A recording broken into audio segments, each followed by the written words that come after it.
Hi viewers! Welcome to my YouTube channel, Marichus Vlog. For today's video, ay i-share ko sa inyo kung ano-ano nga ba yung mga dapat mong gawin once na-reach mo na yung early access requirements ni YouTube.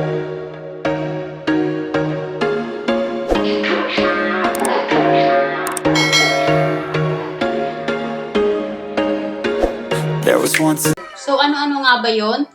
Yan guys, so 500 subscribers, 3 valid public uploads, 3,000 valid public watch hours, at yung isa naman guys ay 3 million valid shorts views in last 90 days. So yan nga guys yung pinababang requirements ni YouTube para makapag-apply tayo ng YPP or YouTube Partner Program. So sobrang laking tulong nito sa mga nag-uumpisa pa lang sa pag-YouTube or sa mga small YouTuber na katulad ko. Pag na-reach mo na yung pinababang requirements ni YouTube, basta YouTube na lang.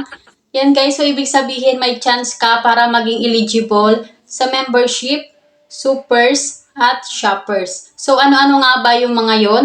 Yung membership guys, so for example, gumawa ka ng video at i-upload mo na to. So bago siya mag-upload, pwede mo siyang i-select doon sa membership. Ibig sabihin, yung mga members lang guys ang makakapanood ng video mo.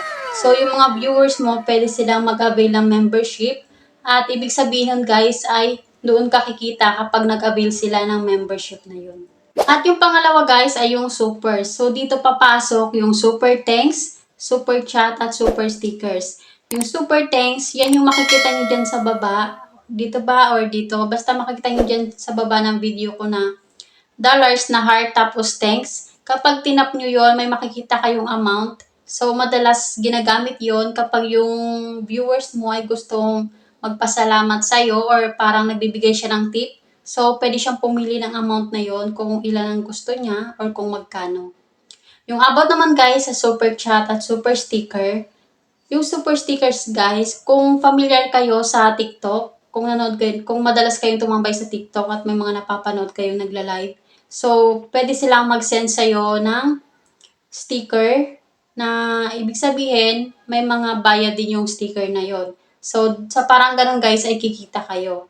About naman guys sa super chat, so for example, nag-comment yung viewers nyo habang nagla-live kayo, tapos gusto nyo mapansin mo yung comment niya, pwede niyang gamitin yung super chat para nang sa ganon ay mag-highlight yung comment niya at mapansin ka agad ng content creator. So, yan yung gamit guys ng super thanks.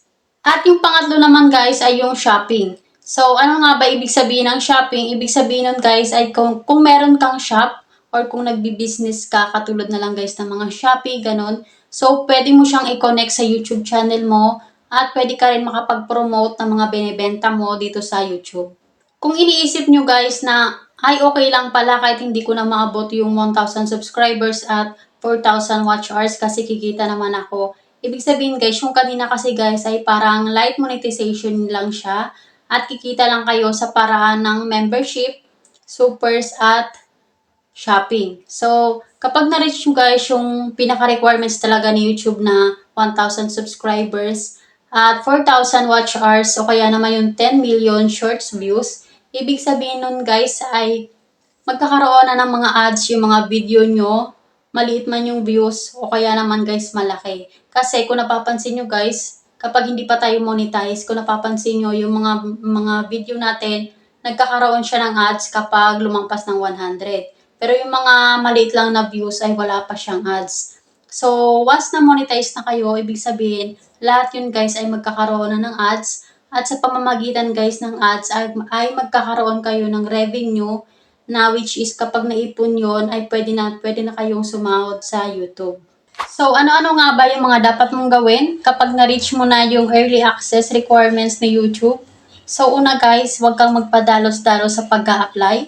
Alam kong sobrang nakaka-excite kapag nakita mo sa YouTube studio mo na apply now.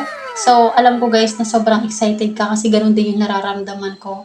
Pero kalmahan mo lang kasi meron kang dapat unahin bukod doon guys sa pag-a-apply. So, number 1, check mo muna kung meron kang nalabag na violation ka YouTube.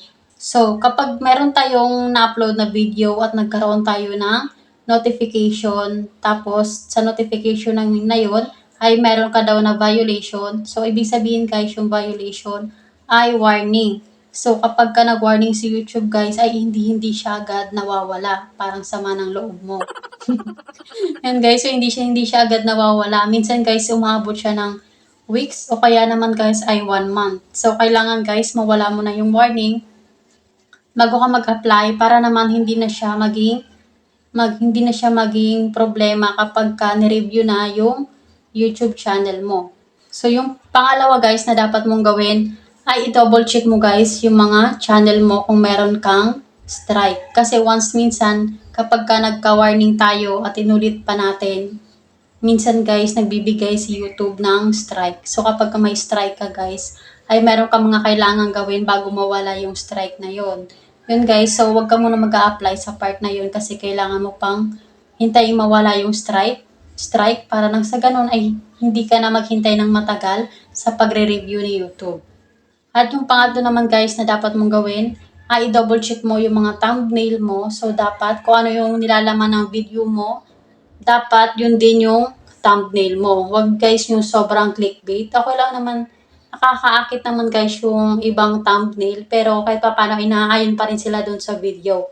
So meron kasing thumbnail minsan na sobrang clickbait na sobrang layo na talaga guys sa video. At kapag na-check mo na guys yung channel mo at okay naman, at wala namang problema para sa'yo, so guys, pwede ka na mag-apply kay YouTube kasi guys, kaya ito sinasabi ko sa inyo kasi dito na rin kasi guys papasok yung pagre-review ni YouTube. So kahit hindi kayo umabot ng pinaka-requirements niya na 1,000 subscribers at 4,000 watch hours, dito na guys papasok yung pagre-review niya sa YouTube channel nyo. Kapag na-reach nyo na yung early access na YouTube. Yan guys, so kung nagustuhan mo tong video na to, paki-like naman at subscribe dahil sa next video guys ay ituturo ko sa inyo kung paano nga ba mag-apply sa YPP or YouTube Partner Program once na-reach mo na yung early access requirements ni YouTube. Bye guys, see you sa next vlog and thank you for watching.